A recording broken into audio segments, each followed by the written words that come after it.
और सोने चांदी की कीमतों में लगातार कमी आ रही है। आखिर इस गिरावट की क्या है वजह और इसके पीछे का रैशनल क्या है, ये बताने के लिए हमारे साथ जुड़ रहे हैं हमारे संवाददाता विश्व मोहन। विश्व मोहन, बताएं आखिर क्या है सोने चांदी की इस गिरावट की वजह। सोने चांदी में आज के सत्र में काफी ज्यादा बिकवाली दिख रही है। 1,52,000 के नीचे चांदी आ चुकी है, 1,21,000 के नीचे के करीब सोना फिसल कर आ चुका है। तो एक जबरदस्त गिरावट दिख रही है।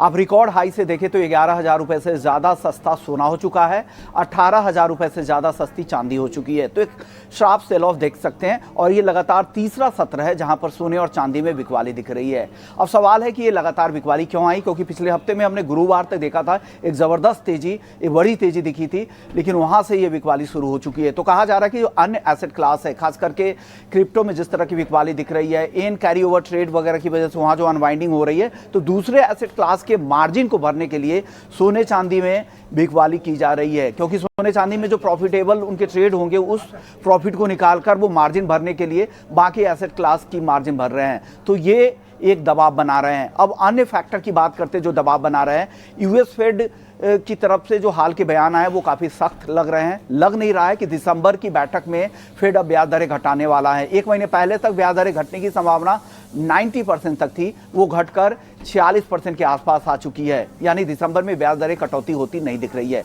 दूसरा, यूएस इकोनॉमी की रीओपनिंग हो चुकी है। जो अहम डेटा है वो धीरे धीरे रिलीज होंगे।